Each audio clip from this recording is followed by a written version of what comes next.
Bonjour et bienvenue à tous sur ma chaîne traitant d'investissement en bourse, dont le concept est de répondre à une problématique importante: comment investir de manière intelligente et stratégique lorsque l'on débute. Cette chaîne a été créée pour tenter d'apporter des notions essentielles à ceux qui débutent et qui ne sont pas encore totalement familiers avec le monde de la finance, avec pour objectif de vulgariser de nombreux concepts afin qu'ils deviennent accessibles à tous.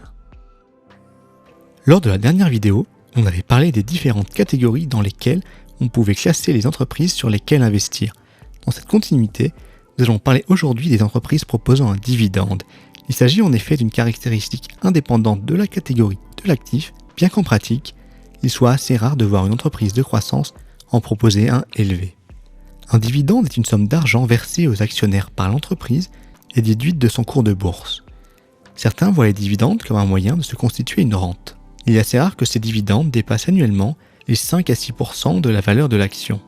Cela peut constituer un investissement comportant peu de risques, bien entendu, uniquement si les sociétés sont bien choisies au niveau des fondamentaux, permettant de générer des revenus de manière passive. Elles sont très populaires auprès des investisseurs particuliers et ne demandent pas une grosse gestion. Cependant, il est dommage et peu stratégique d'investir dans l'entreprise uniquement parce qu'elle propose un dividende. D'autres raisons doivent motiver ce choix, comme des perspectives d'évolution ou des fondamentaux très solides. Un dividende élevé peut notamment être signe d'une mauvaise santé financière de l'entreprise qui pourrait s'effondrer ou faire faillite dans les prochaines années. Entre autres, le cours de l'action aurait baissé à cause de fondamentaux moins solides, dette, baisse de CA, mais le dividende aurait été maintenu au même niveau en dépit de la survie de la société. Ainsi, un investissement qui présentait en apparence peu de risques peut s'avérer très bourbier sur le long terme. De plus, beaucoup d'entreprises proposent un dividende pour compenser leur manque de croissance. Les perspectives de développement sont très limitées et la société pourrait même perdre des parts de marché. Si on revient à la problématique de ne pas faire moins bien que les indices, abordés lors de ma précédente vidéo, ces entreprises constituent souvent un investissement sous-performant. En effet, si on estime que l'entreprise génère, entre l'augmentation du cours de l'action et les dividendes, une plus-value maximale annuelle comprise entre 10 et 14%, alors on est en dessous de ce que pourrait proposer un ETF sur S&P 500 par exemple.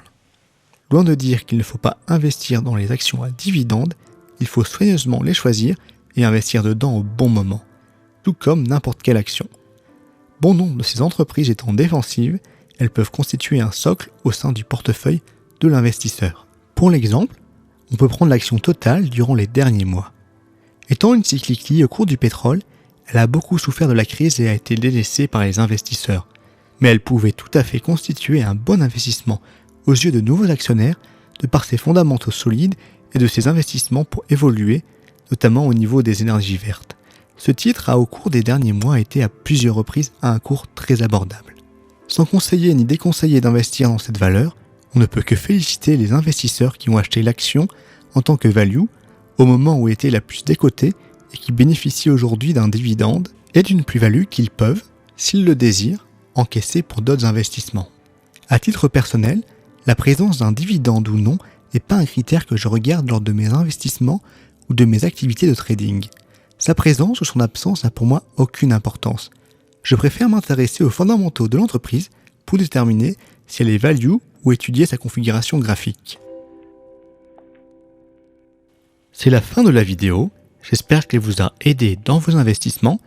N'hésitez pas à vous abonner, à la liker, à la partager, afin d'aider à la référencer et à me motiver à proposer d'autres contenus. À bientôt et bons investissements.